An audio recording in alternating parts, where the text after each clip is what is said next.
Cameroon, Bantou, Africa, Bantou, to the world, Bantou. Ahmad Ahmad qui s'indigne face à la non-validation de la candidature de Samuel Eto'o-Fils au comité, au poste de l'ESCO de la CAF. Voilà, de la CAF. Oui. Ahmad Ahmad, c'est l'ancien président de la Confédération africaine de football. Ouais. On avait tout raconté sur Ahmad Ahmad et j'ai discuté avec un ami un jour qui me disait que tout ce qu'on a raconté sur Ahmad Ahmad, ce n'est pas vrai. C'est parce que Ahmad Ahmad a voulu du changement. Il est arrivé, il a dit stop. Les entreprises du pays que tu connais très bien, on ne va pas citer ici parce que ce n'est pas le lieu de ce pays-là, sont en train de spolier le football africain. Et il veut des vrais contrats. Et comme dans le contrat qu'une grande entreprise de ce pays-là a signé avec la CAF, c'est les dirigeants de la CAF et les SCO qui bénéficient. Et Ahmad Ahmad est arrivé en disant que non, le football doit être notre priorité. Moi, je veux des contrats comme ça avec les chaînes de télévision, suis bien mon regard. Et tout de suite, il est arrivé à Paris. Il avait été arrêté à Paris. On l'a accusé d'être corrompu et autres. Mais à la fin, tu vois qu'il a été libéré. Jusqu'à présent, rien contre lui. Donc, on comprend pourquoi est-ce qu'il y avait cet acharnement contre Ahmad Ahmad.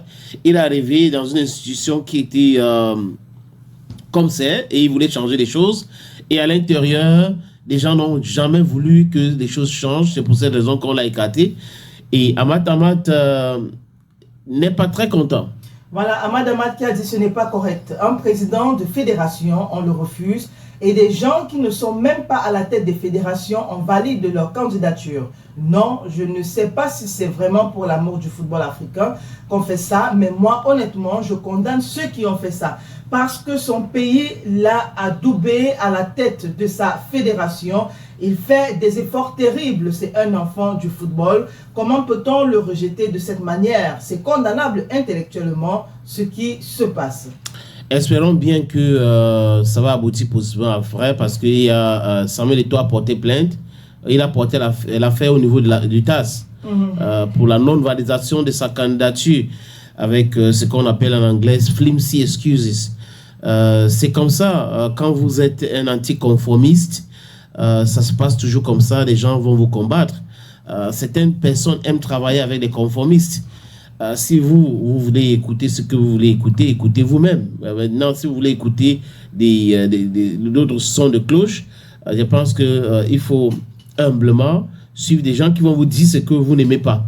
Parce que c'est comme ça qu'on peut avancer dans la vie. Maintenant, essayez de torpiller, de bloquer la voie, parce qu'on voit peut-être en Samuel Eto'o-Fils un potentiel candidat aux élections de la CAF. C'est malsain et Ahmad Ahmad a raison, il sait de quoi il parle.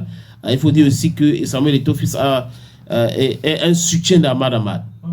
Ahmad Ahmad, président de la CAF, c'était aussi grâce au soutien de Samuel Eto'o-Fils.